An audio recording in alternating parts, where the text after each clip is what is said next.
ગેરકાયદેસર દબાણો દૂર કરવાની કામગીરી હાથ ધરાઈ રહી છે, ત્યારે નાનપુરા ઝીંગા સર્કલથી નવસારી બજાર સુધીના રસ્તા પરના દબાણો પાલિકાની ટીમને સાથે રાખી દૂર કરાયા હતા।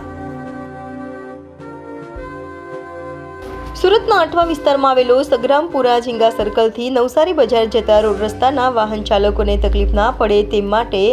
એસએમસી અને પોલીસ દ્વારા દબાણ હટાવવાની કામગીરી હાથ ધરવામાં આવી હતી, જેમાં જાહેર રોડ પર મૂકેલા બિનવારસી વાહનો, લારી ગલ્લાઓ તથા અન્ય ચીજવસ્તુઓ એસએમસી દ્વારા વ્યક્ત કરવામાં આવ્યું અને રોડ ખુલ્લો કરવામાં આવ્યો હતો।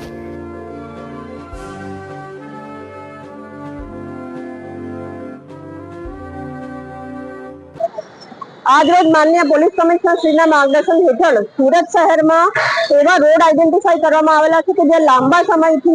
बिनवारसी वाहनो पड़ेला छे, साथे साथे भंगार अने एवी घणी बधी वस्तुओ रोड पर मूकी देवामां आवे छे के जेना लीधे ट्राफिक क्यांक ने क्यांक जाम थाय छे अने अकस्मातना बनावो पण बनता होय छे। आवा अकस्मातना बनावो अटकाववा माटे તેમજ ટ્રાફિક નિયમન સરળતાથી કરી શકાય, સામાન્ય લોકોને અગવડતા ન પડે તે માટે આજરોજ નવસારી બજાર, કોટશીલ રોડ અને ઝીંગા સર્કલ રોડ ઉપર ગેરકાયદેસર જે દબાણો કરેલા છે એને તોડવાની કાર્યવાહી કોર્પોરેશન સાથે સંકલનમાં રહી સુરત શહેર ટ્રાફિક શાખા દ્વારા હાલમાં કરવામાં આવી રહી છે